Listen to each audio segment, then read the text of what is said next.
or have another print disability which makes reading, holding a book, or turning a page difficult or impossible. The content is copyrighted by the respective publishers. For more information, please visit us on the web at nfradioreading.org. Hello, this is Elaine, and for the next hour I'll be reading from the August 1st and 2nd issue of the Wall Street Journal Weekend Edition on the Niagara Frontier Radio Reading Service. From the front page, the boss wants this money, Trump's fundraising operation. Almost every night in the White House, President Trump calls his fundraiser, Meredith O'Rourke, for an update.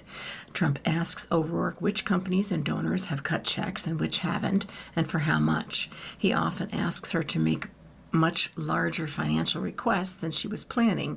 For some donors, they ask is $5 million. For others, it is $50 million.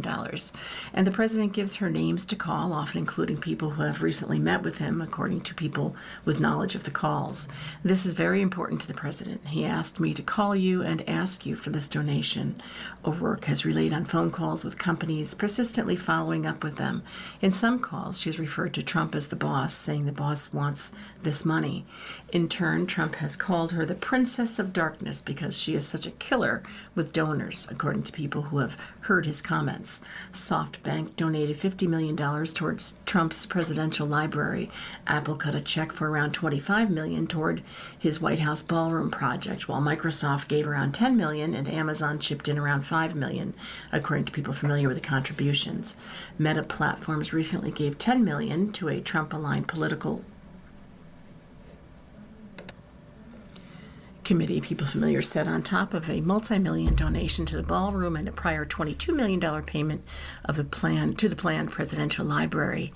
Trump stands out for taking personal control of the fundraising, and no sitting American president has ever raised these amounts for his pet projects.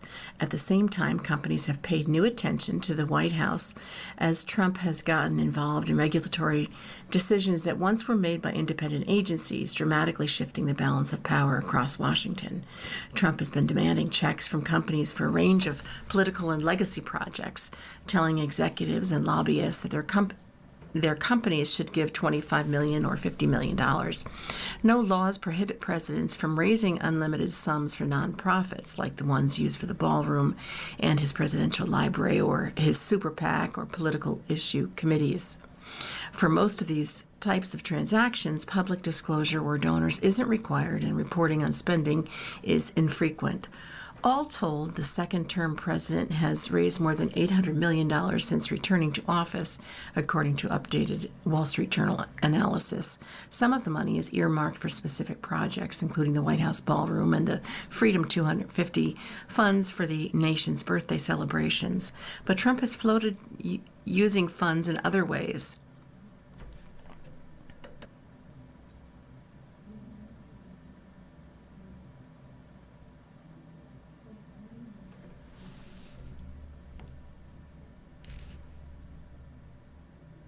The president at the dinner thanking contributors to the ballroom project said, "We'll have money left over and we'll use that for something, maybe for the arch or something else that will come."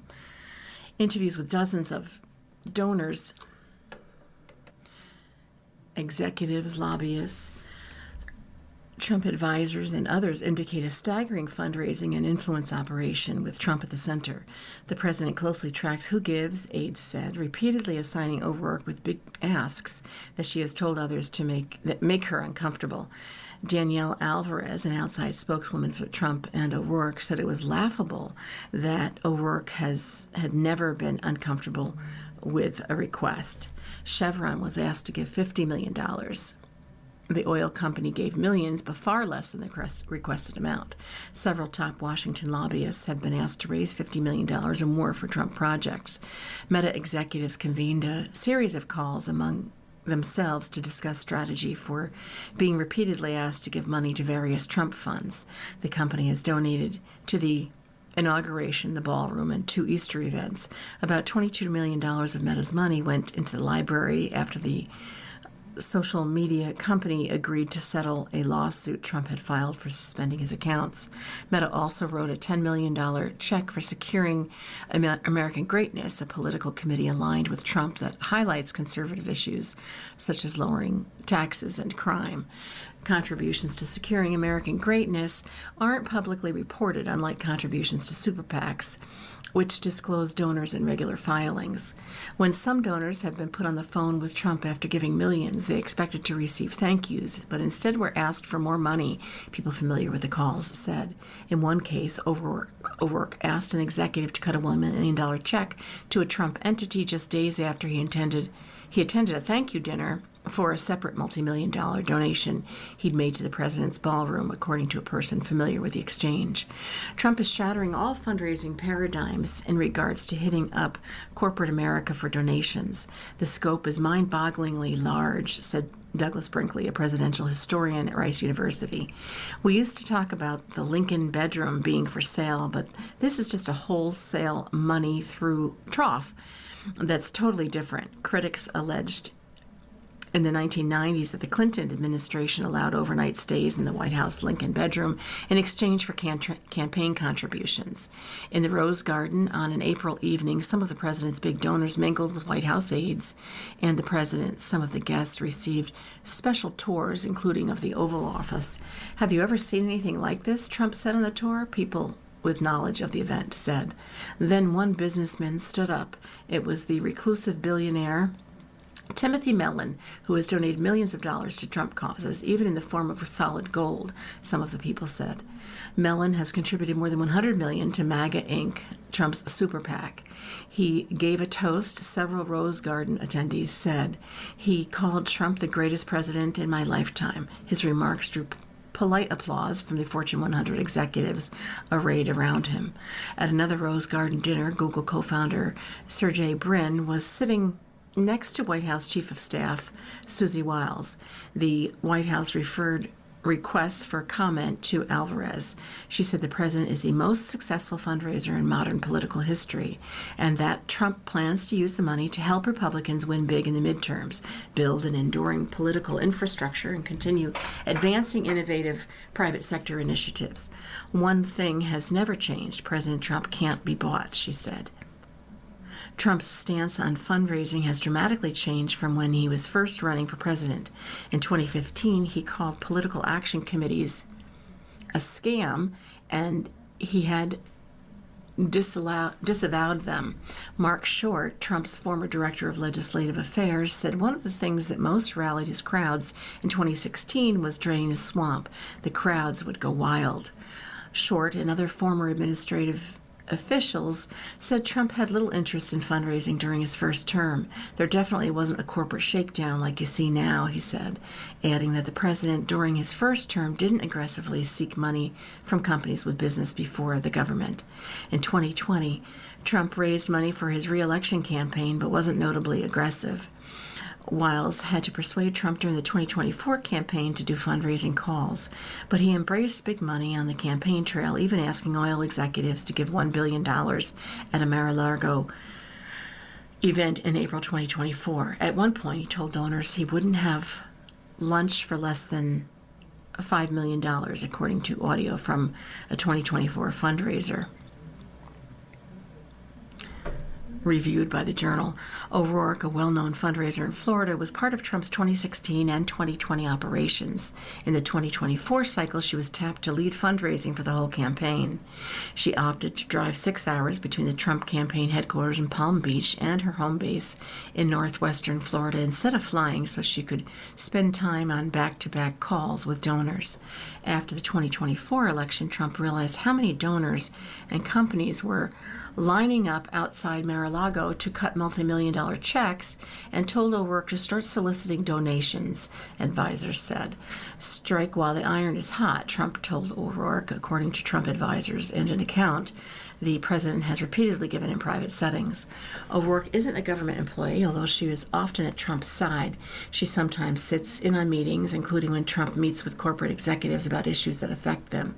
O'Rourke also travels with top officials on Air Force One. She often posts photos of herself with Trump, including in the Oval Office. At a meeting with tobacco executives in May at Trump's golf club in Jupiter, Florida, the president promised to do much of what executives wanted on a policy related to vaping and the Food and Drug Administration. He also took in millions of dollars in contributions for his political committees.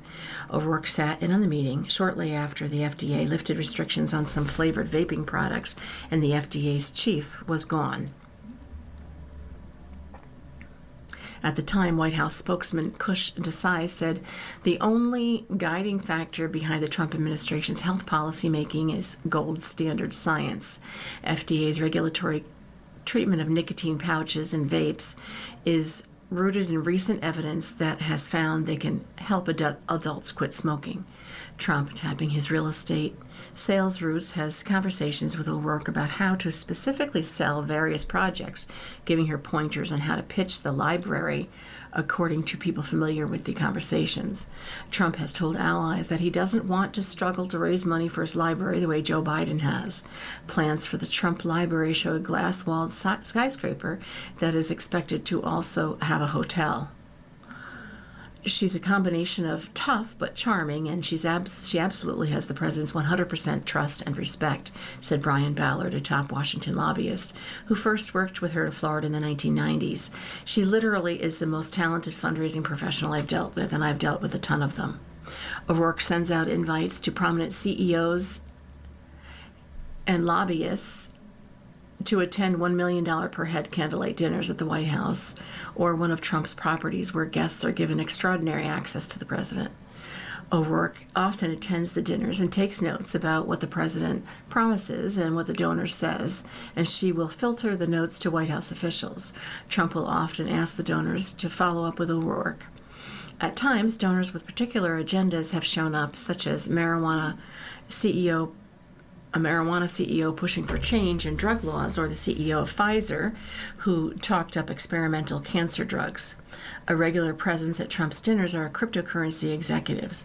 The president has made more than $1.4 billion from his family's crypto-related ventures since taking office, his financial disclosures show, and has often told the cryptocurrency crowd how he has made them richer. The president sits at the center point of a horseshoe-shaped table. Trump has surprised donors at how long he will stay and talk. Within 24 hours of launching the war in Iran, he attended a lengthy $1 million plate fundraiser in Florida. Many expected he would cancel, and the event was interrupted at one point for him to learn that Iran's supreme leader had been killed. After that, Trump listened to a range of corporate concerns and even engaged in lengthy back and forth with Verizon CEO about what kind of cable was best. Executives said Trump is one of the most accessible presidents in recent times. In private, they acknowledge that his administration is much more transactional than prior ones. If a company encounters an issue with the federal government that comes to Trump's attention, he will want to know how much money the company gave, according to a person familiar with the matter. At times, he'll rib the corporate leaders who haven't met the goals he set, the person said. Several CEOs and board members said they believe there is a link between their contributions and their access to the president. One chairman of a publicly traded company said that if you give them money, you know you are either checked on a list or crossed off a list if you don't. Some lobbyists said they tell their clients to be non-committal when Trump asks for a large donation and to say they'll get back to him and his team. Many of the corporate donors have business before the government, are seeking federal contracts, or are lobbying on a range of issues from trade policy to defense policy and appropriations. And hospitals take a hit as more go uninsured. Suzanne Mercer and her husband Kip lost their Affordable Care Act plan this year because they couldn't afford to pay more than $4,000 a month for the coverage. The couple, who manage a condominium complex in the Florida Keys, have stopped going to see their doctors. Mercer, 59 years old, who hasn't gotten a follow-up scan a doctor ordered after a mammogram in December, turned up a concerning spot. It's awful. You just cross your fingers, she said. I just don't want to know right now because I can't do anything about it. Mercer is one of millions of Americans going without health insurance after the ending of federal subsidies that kept their health premium bills down. The loss is starting to bleed into the wider healthcare economy. In recent earnings reports, hospital companies, including Tenet Healthcare, Universal Health Service, and Community Health Systems, all cited growing costs from patients who didn't have health coverage. In the case of HCA Healthcare, a $400 million drag on profit in the second quarter. Intuitive Surgical, maker of Da Vinci robot-assisted surgery machines, and lab operators Quest Diagnostics and LabCorp Holdings said their businesses are affected too. The number of people with plans under the Affordable Care Act fell by about 2.6 million as of February compared with a year earlier. The drop came as people dropped plans that in some cases started costing them twice as much after enhanced federal subsidies lapsed at the start of this year. The ACA drop-offs varied by state. Some of the steepest were in Ohio, Oklahoma, and Arizona, said KFF, a health research nonprofit. Insurers and actuaries expect enrollment will fall further this year. Nearly all of those letting their ACA plans go appear to be dropping insurance altogether, hospital company executives said, which is more than HCA and some others had expected. For us, obviously, it's not a good thing, said HCA Chief Executive Samuel Hazen in a call with analysts last week. We still have to take care of these people. And we do, and our people do a wonderful job. But it does put pressure on us, the profit and loss statement. The problems for hospitals are set to grow, with Medicaid adding federal work requirements next year. Already, Medicaid enrollment is ticking downward this year. The Congressional Budget Office projects a further 4.1 million people will lose coverage in 2027. For hospitals, uninsured patients bring a financial double whammy. They often stop coming for elective procedures, hurting revenue. Yet, the bigger blow hits when patients without coverage come to the emergency room. Hospitals are required to treat and stabilize them, but they typically don't get paid. The hospitals can provide the care free of charge or at discounted rates through financial assistance, or try to charge patients, but often those patients can't pay, leaving their bills to become bad debt that erodes hospital profits. We still provide care for all those that show up and need it, said Ryan Cross, Chief Government Affairs official at FMOL Health, a 10-hospital Catholic nonprofit based in Baton Rouge, Louisiana. The system's monthly bad debt write-offs jumped by about 23% in the second quarter of 2026, compared with the first quarter, he said. Banner Health, a 33-hospital system based in Arizona, has seen emergency room visits grow 10% this year for patients who lost ACA coverage and 13% for people who lost Medicaid. Among the conditions being treated are diabetes, congestive heart failure, and chronic obstructive pulmonary disease. CEO Amy Perry said Banner has seen uninsured patients stop coming in for preventive tests and regular checkups, and the nonprofit expects a rising need for serious emergency care later this year. These things can be delayed for a certain amount of time, she said, but eventually that catches up with people. Unfortunately, we're expecting a crisis at the end of this year. Hospitals are also experiencing a squeeze from patients who tried to keep their bills down by switching to cheaper plans with higher out-of-pocket charges, said Andrew Cooper, an analyst with Raymond James. Deductibles can be $6,500 or higher. For many, that's a big chunk of your annual income and not something that you're able to pay. You're listening to a reading of articles and features from the Wall Street Journal Weekend Edition on the Niagara Frontier Radio Reading Service. And in U.S. news, Newsom expresses worries about suit. California Governor Gavin Newsom has expressed concerns about the state's antitrust lawsuit that seeks to block Paramount Skydance's acquisition of Warner Brothers Discovery and the ramifications of it for Hollywood, according to people close to the suit. In recent weeks, Newsom has told people involved in the matter that if the deal is blocked as a result of the suit, state employment would suffer, the people said. Newsom's office has encouraged Attorney General Bob Rob Bonta's office, which has independent authority to file such suits, to find a resolution out of court. It is unclear what impact, if any, Newsom's urging will have on the California Attorney General's suit. Newsom doesn't have a role in the litigation and doesn't have authority over the state Attorney General's actions. Representatives for Newsom and Bonta declined to comment. In July, California led a coalition of 12 states in a lawsuit to block the $81 billion deal. The suit alleges that the merger would hurt consumers and movie theaters by reducing competition, leading to higher prices, lower quality, and less content for film and television. And in Arizona, authorities released Guthrie notes. Authorities released an early ransom note in the investigation into the disappearance of Nancy Guthrie in hopes that someone will recognize the handwriting style.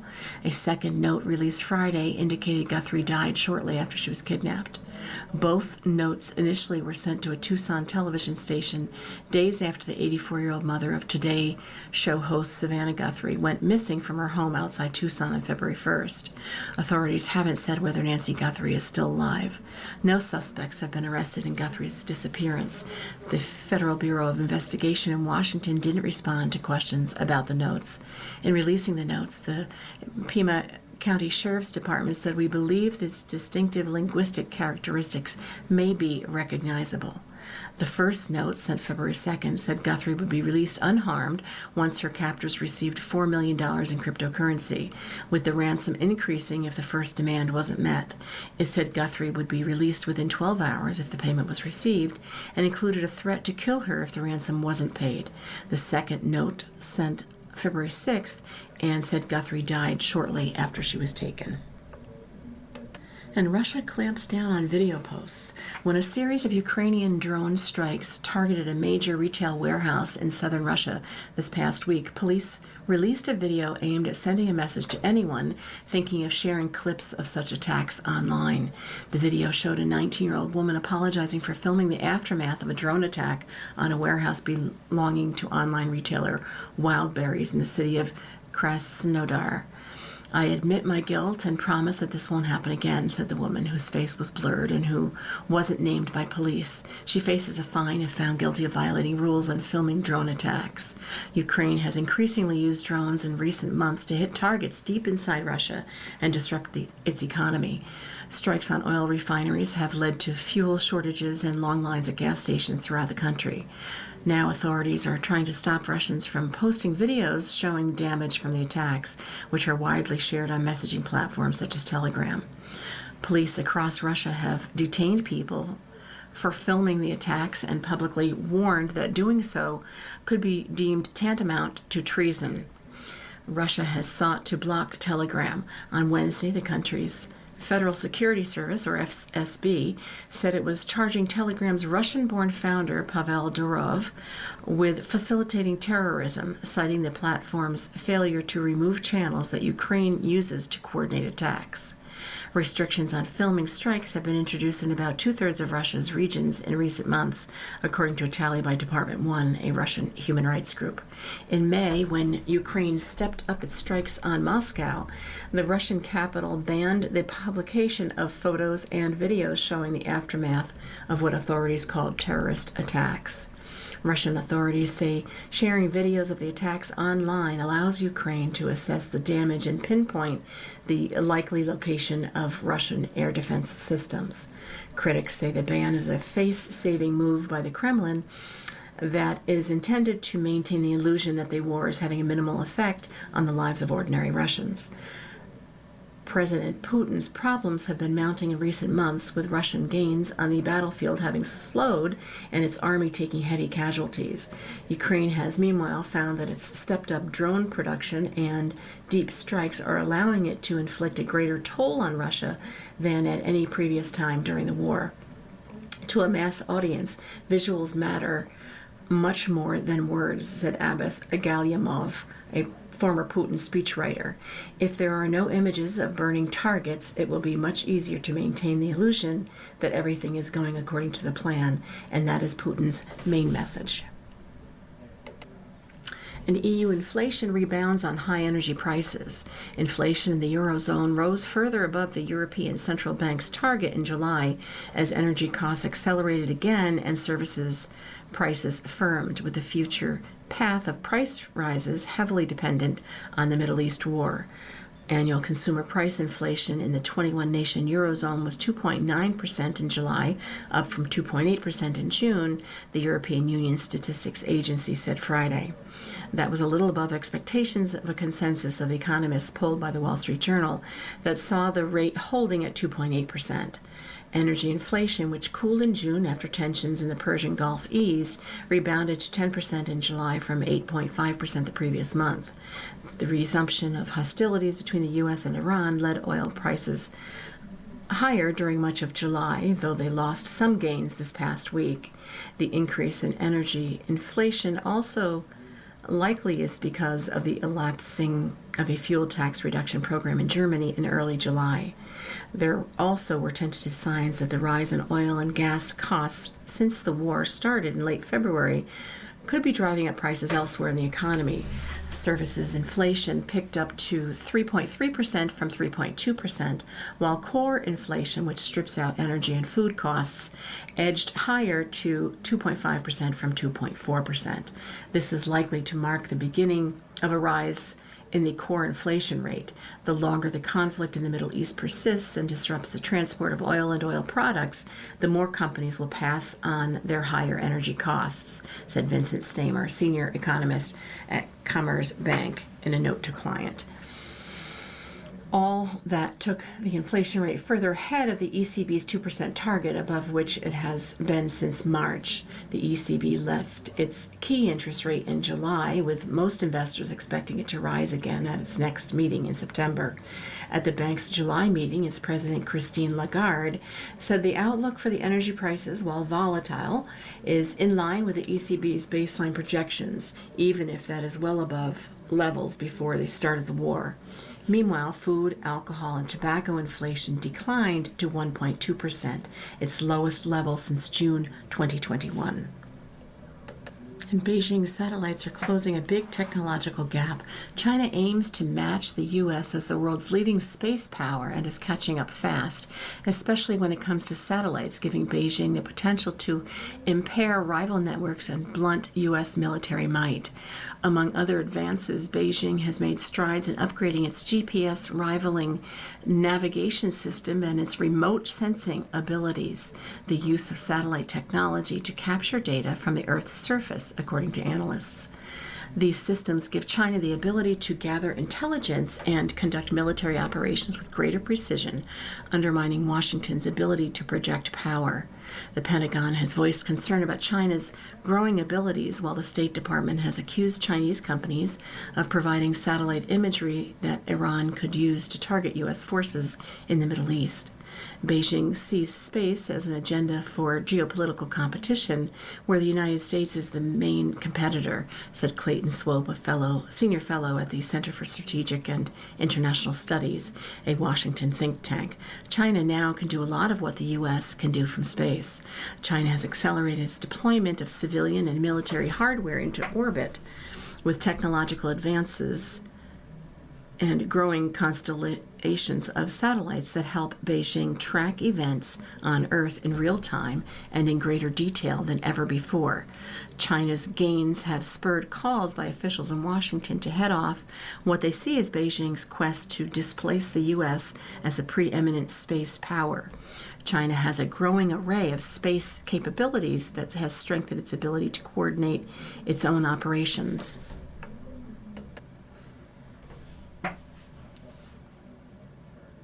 As well as to conduct the persistent surveillance and targeting of U.S. forces, the U.S.-China Economic and Security Review Commission said in its latest annual report to Congress.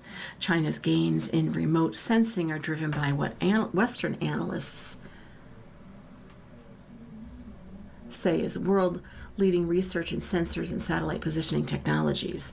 Chinese systems were ranked as top performers in 5 out of 11 technological categories in a 2024 CSIS-led report on commercial remote sensing satellites. American systems topped 4 categories.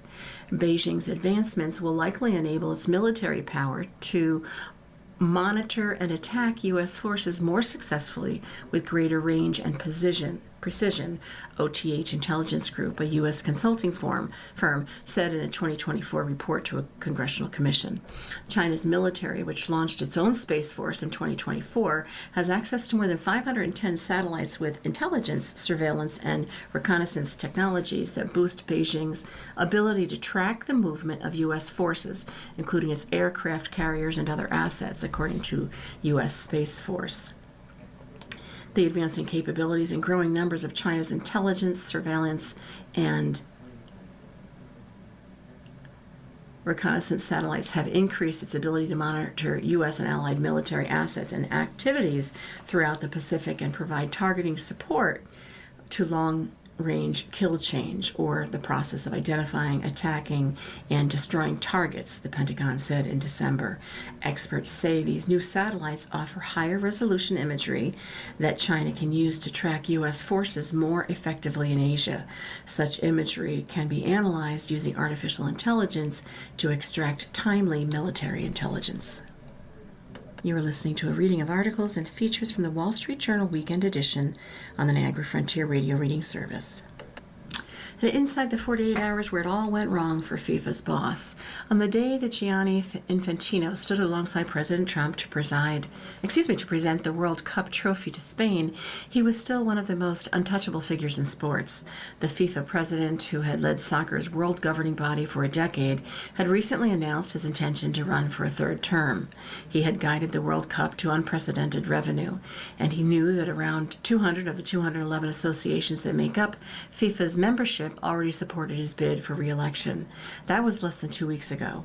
On Friday night, Infantino was forced to backtrack on his controversial proposal to spin off the commercial rights of FIFA competitions into a private company and sell roughly 20% stake to investors that would value the venture at $20 billion.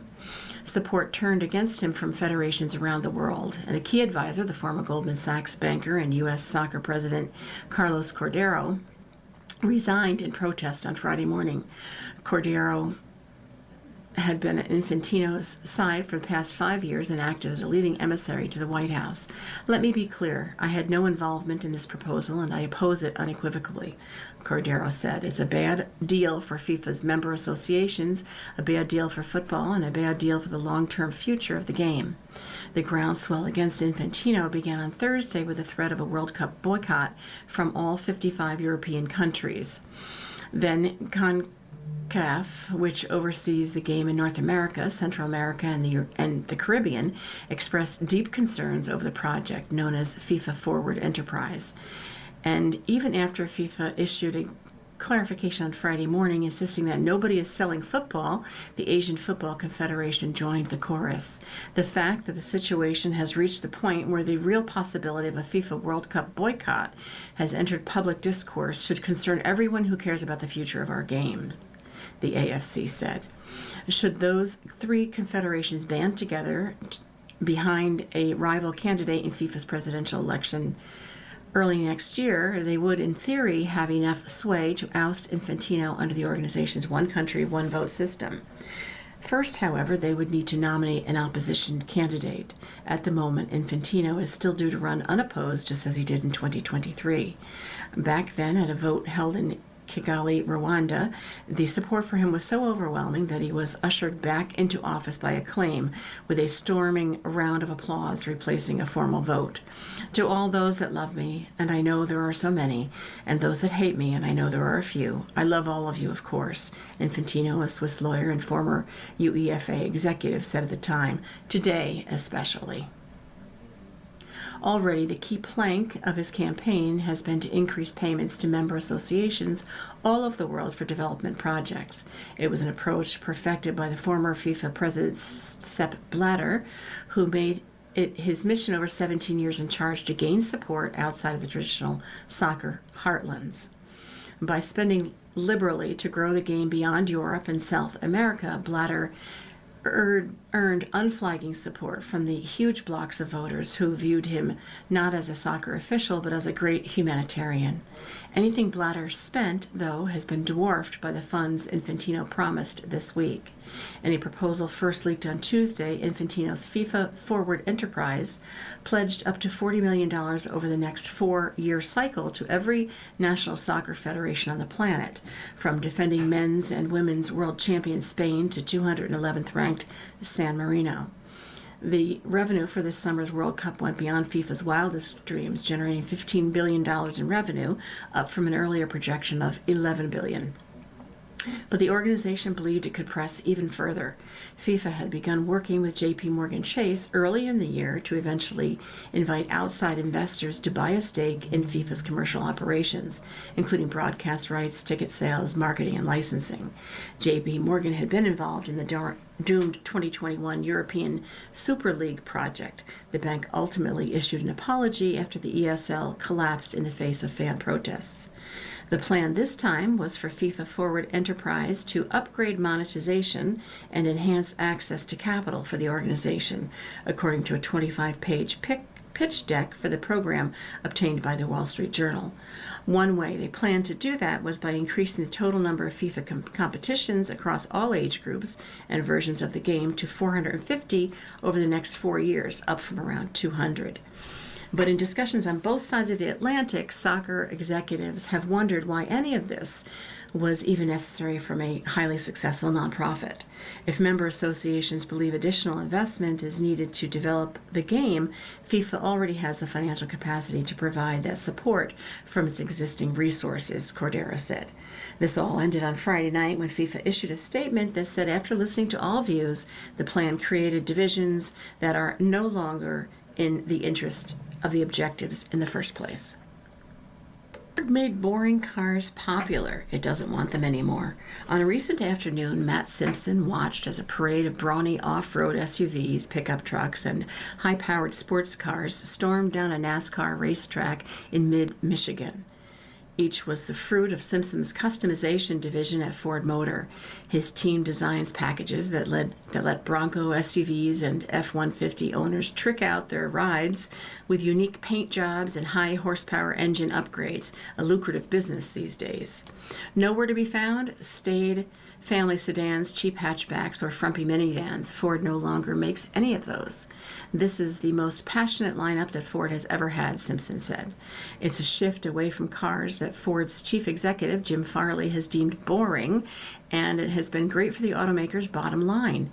Ford's U.S. sales in 2025 were the highest in 6 years, though lower than a decade earlier when it had more types of cars to sell. That has had downsides for some Ford dealers who now operate without cars like the Ford Escape SUV and Focus sedan, which once generated significant sales. It's definitely a complete shift to everything that most dealers I know believe, which is the more products you have, the more product you can sell, said Shane Collins, executive general manager at a Ford dealer in Louisville, Kentucky. Ford, which has helped pioneer the modern assembly line and still assembles most of its cars in the U.S., sees the shift as a business necessity for itself and for dealers. Overall sales of new cars have shrunk in recent years, with about 1 million buyers opting out and car owners keeping their old vehicles for longer than ever, as average prices hover around $50,000. The market has shifted to favor large, expensive trucks and SUVs, and Ford has moved to capitalize on it. A decade ago, a Ford vehicle could cost less than $15,000, with several options in the $20,000 range. Now, the least expensive new Ford begins a little under $30,000. Tariffs and labor costs in particular complicate plans for building affordable cars in the country, and most budget-friendly cars in the U.S. today are built overseas and imported to the U.S.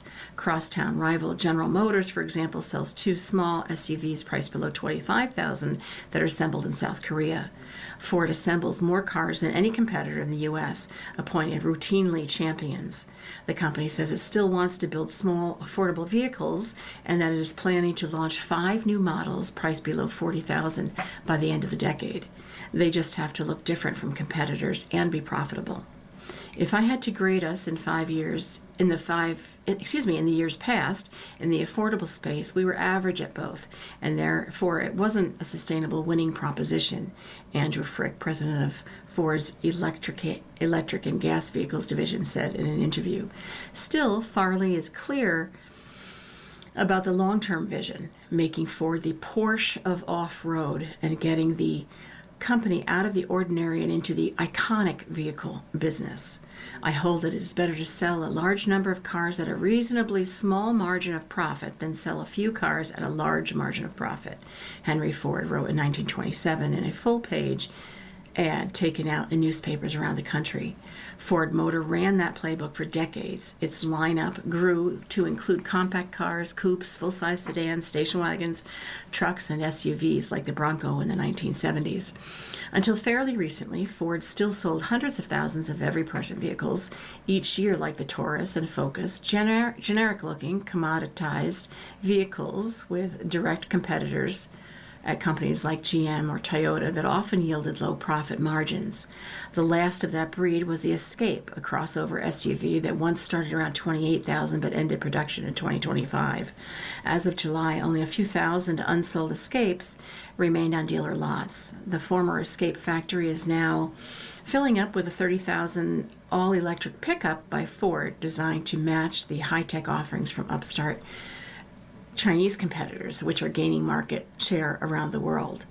The approach makes sense on Ford's sales of late. The F-150 remains the top-selling model in the country, as it's been for decades. The compact Maverick truck, introduced in 2021, dominates an arena the industry once largely abandoned. The Bronco, revived a year earlier, snatched a sale crown from Jeep Wrangler, which previously had no direct competition. The Mustang is the Mustang. But in 2025, Ford sold about 400,000 fewer cars than it did in a decade prior. Its total share of market is down as customers have fewer choices. The cheapest entryway to Ford today is the Maverick or small Bronco Sport SUV, which starts at roughly $28,000 and $32,000. Respectively, and lack the mass appeal of their predecessors. Frick said that the company's overall strategic shift is necessary long-term. Ford's generic vehicles like Focus and Escape require the automaker to spend more on incentives and promotions to keep up sales. Sometimes Ford had to cut sticker prices altogether, which hurts the overall viability of the product line. In 2018, the company made the bold move to cut cars from its lineup entirely, save for the Mustang. By that point, the market had been in decline in the U.S. for years. It was also an effort to boost then sagging earnings and free up spending for what was seen at the time as the next big thing, electric and autonomous vehicles. That decision, pushed by the then CEO Jim Hackett, met resistance internally from engineers and designers at the company, according to people familiar with discussions at the time. We play only where we have real competitive advantage or we can build one, and we're ruthless about where we put our money, Farley said. Ford executives hope the new $30,000 EV truck and potential derivatives like a small SUV will succeed at that, unlike its past money-losing electric models. They are designed to sell in large volumes, yet industry observers say it's a tall order at a time when the larger market has been soured on electric cars. That's a really big bet on their part, said Dan Levy, a Barclays auto analyst. Frick said he understands the reservations because no company has really broken out in the market to have a standout EV outside of the market leader, Tesla. Designing a new EV assembly line from the ground up will allow Ford to marry a fresh concept for a vehicle with a solid cost structure. Our expectation is to compete not with some of the, average EV players, but with the Teslas of the world. The event this month at the NASCAR track highlighted an opportunity Ford sees ahead. Roughly half of Ford's customers are personalizing their vehicle in some way, buying add-ons like cargo boxes mounted to SUVs or special decals for a Mustang's exterior, far more than other automakers. Historically, Ford would develop a vehicle and then figure out accessories for it, which caps how much the company could offer customers. Now, company designers are being engaged from the jump to figure out ways to provide personalization. Dealers can sell the packages as add-ons for customers as they are obtaining financing for a new vehicle at the point of sale, making really lucrative sales of premium models even more profitable. Some dealers say they're cautiously optimistic about the company's overall strategy. Phil McGuire, an upstate New York dealer with 3 Ford stores, said the carmaker has long offered a diversity of core products that appeal to most people. McGuire's dad worked for Ford in the 1960s and launched his first Ford dealership in 1977. Hopefully it will retain the ability to be that brand and specialize in some more iconic pieces, McGuire said. In the meantime, Ford owners who historically drove smaller vehicles have had to make tough decisions. Ken Hall, who has owned Fords for decades, from the Thunderbird luxury car to the Taurus and most recently an Edge SUV, which was discontinued in 2024. After moving to downtown Detroit, he and his wife downsized to one vehicle, and in a bigger city, the Edge made for a perfect fit, he said. I don't feel like I was driving too small of a car, but we certainly didn't want to go any smaller, he said. Hall recently visited a dealership after hearing about incentives for Edge owners being offered to spur a trade-in. After testing it out, Hall said the couple reluctantly took on the Explorer. On the first drive of his new, larger SUV, Hall said he paused and thought, "What did we just do? This seems pretty big." You're listening to a reading of articles and features from the Wall Street Journal Weekend Edition on the Niagara Frontier Radio Reading Service. And Startup is sorry for offering job interviews for tattoos. Job interviews often require take-home tests, strategy memos, even personality assessments. This one, though, involved permanent ink and needles. The co-founder of early AI startup Lemon Lime set off an uproar after offering attendees at a networking party a dare of sorts. Anyone who got a company tattoo at the event would get an instant interview. The idea was to meet exceptional people and find out which of them are just as crazy as we are. Jordan Zietz posted on LinkedIn, adding that he had brought a tattoo artist along for the occasion. "We are bold, we take risks, and we do things that haven't been done before." 7 people, he wrote, took him up on the offer, leaving the recent San Francisco event inked with a permanent tattoo. "If you're reaching out to us to apply for a job, you might want to take notes," he added.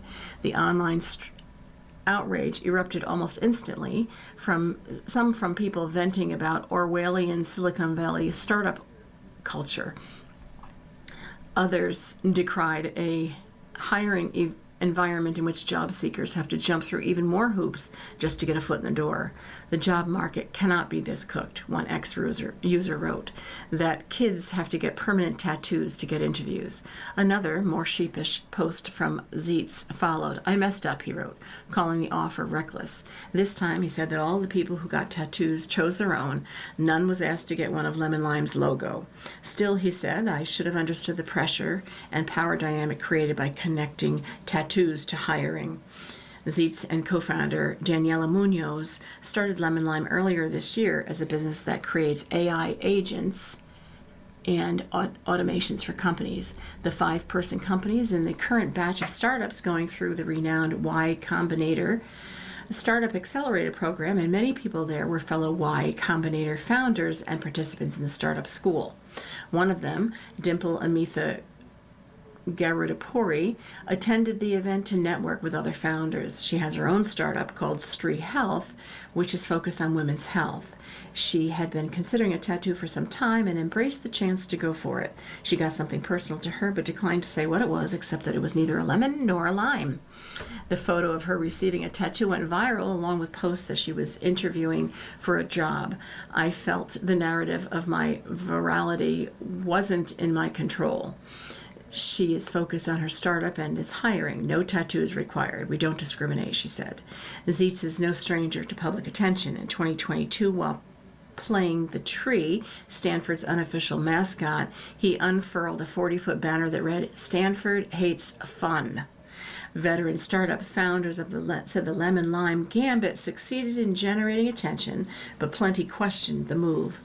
"It's novel, but I don't like it," said Mark Pincus, the former CEO of game company Zynga and the author of a new book, Life at the Speed of Play. "You're asking somebody to get a tattoo before we even know if we're going to hire them, and that's not okay." He then offered a light-hearted alternative. Maybe they could do a henna one and then commit to making it permanent if we hire them.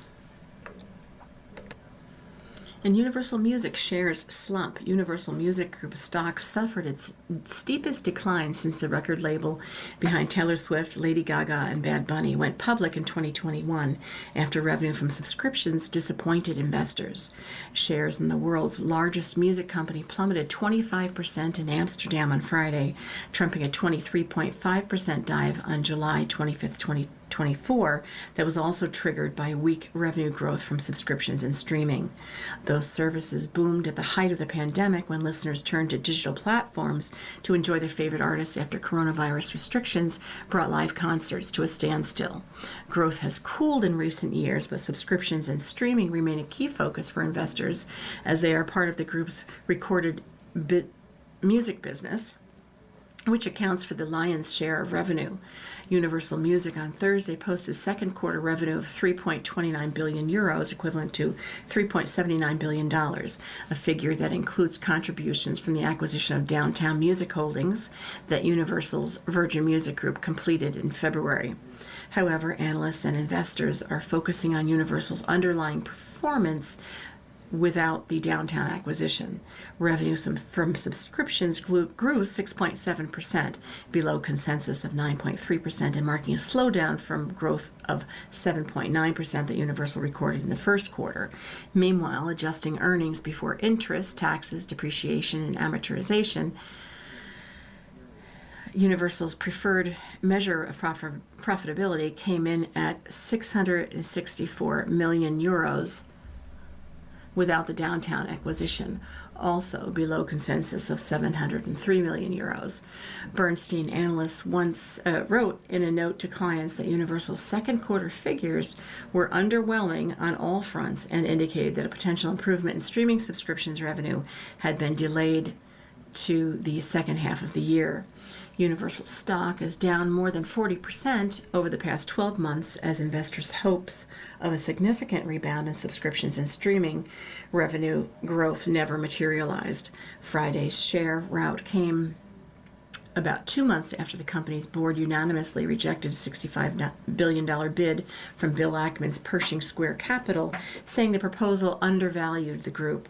The billionaire had sought to get Universal listed in the U.S., saying its stock price had languished due to what Pershing called uncertainty in relation to Bellor's stake in the company, the underutilization of UMG's balance sheet, and the lack of a publicly disclosed capital allocation plan. The record label said in response that it had expanded its 500 million euro share buyback to 1 billion euros and would sell half of its roughly 3% stake in Spotify Technology and channel funds to buy back shares. And Tony movie shows Anthony Bourdain before the world knew his name. The Anthony Bourdain who is depicted in the new movie Tony isn't the Anthony Bourdain who chef Eric Rippert knew over more than a decade of friendship. Anthony is in the movie lies a lot, Rippert said, and I never saw Anthony lying during all the years we were together as friends. He was very honest. But Tony isn't a portrait of Bourdain as the venerated television host or the author of the best-selling 2000 book Kitchen Confidential in the midst of his stint at Brasserie Les Halles in Manhattan. It doesn't cover Bourdain's worldwide fame or his death by suicide at 61. The Tony movie, played by Dominic Sessa, is a punk 19-year-old who, after missing out on a fellowship, told his peers and family he was definitely getting, follows a girl based on his first wife, Nancy Putkowski, to Provincetown, Massachusetts in 1975. There he fibs about his qualifications and finds himself working in a kitchen where he's entranced by the ne'er-do-wells, preparing seafood, and fastidious chef, played by Antonio Banderas, running the place. Directed by Matt Johnson, it plays a coming-of-age story as Bourdain gets his act together and learns that he craves both the chaos and rigor of a kitchen. In the final moments, Tony decides to apply to study at the Culinary Institute of America. He's interviewed by a chef played by Rippert in the cameo. Looking at Tony's thin resume, Rippert says, "At least he's honest." "Eric has stumbled on what for me was the heart of the entire film," Johnson said, of Tony's arc toward honesty on screen. "What transforms Anthony Bourdain, the boy, into Anthony Bourdain, the man, is that he no longer feels like he needs to lie to inflate his status." Rippert's presence acts as an implicit endorsement of the project by those who were closest to Bourdain. He signed on at the suggestion of executive producer Kimberly Witherspoon, Bourdain's former literary agent who now oversees his estate. In a statement, the estate said that it chose to support the movie Tony because it is not a standard biopic and doesn't attempt to summarize a life. The statement called the movie an interpretation, adding that the Provincetown part of Tony's life will always remain somewhat unknown, but it captures Bourdain's complexity, his intellectual appetite, and his conviction. The idea to focus on such a narrow time in Bourdain's life came in part because co-writers Tony Bartels and Lou Howe are allergic to movies that attempt to squeeze a cradle-to-grave narrative into around 2 hours of screen time. In conceiving the story, they also wanted to avoid the cottage industry that had popped up around Bourdain's death, which focused on the mystery of his final days. We wanted to go back to the beginning instead of the end, when his life was messy. The early days were when he treated the world like his ashtray, but ultimately it was all potential and hope and promise. There wasn't an abundance of material available that details that period in Bourdain's life. The writers, who also worked with Johnson and producer Matt Miller on the screenplay, relied on a section of Kitchen Confidential book, Laurie Woolever's 2021 book Bourdain, the definitive oral biography, and the Massachusetts episode of Parts Unknown, where Bourdain visits Provincetown. The lack of concrete information, as well as the fact that Bourdain himself used writerly flair to describe his young antics, gave the filmmakers room to invent. Characters played by Banderas and Leo Woodall are composites of figures Bourdain knew during his time in Cape Cod.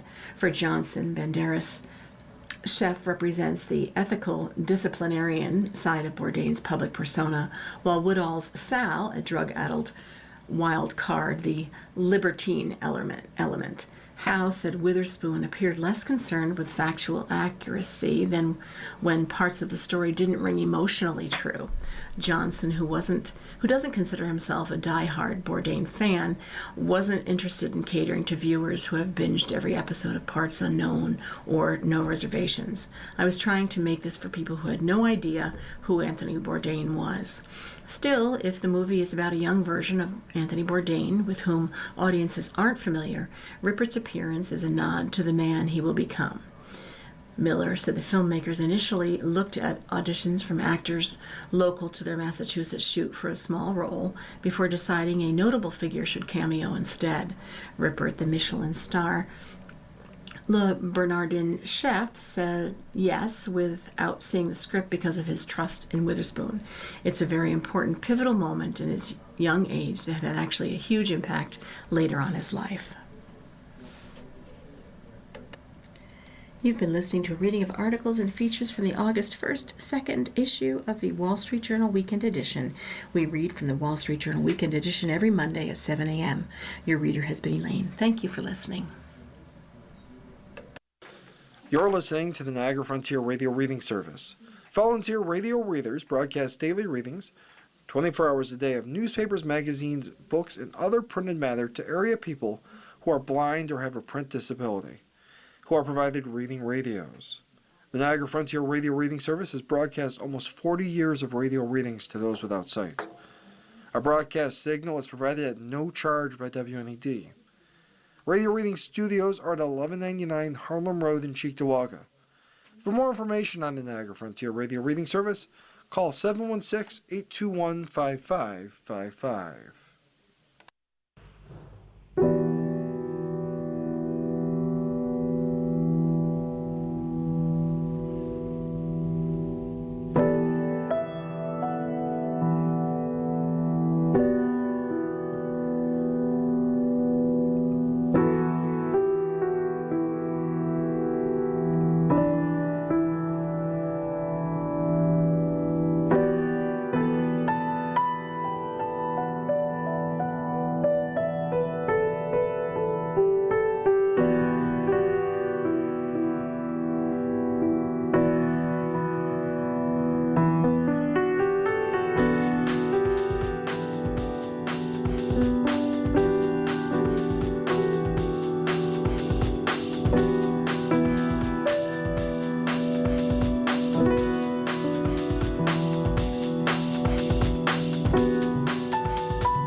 following program is intended for listeners who are blind, have low vision, or have another print disability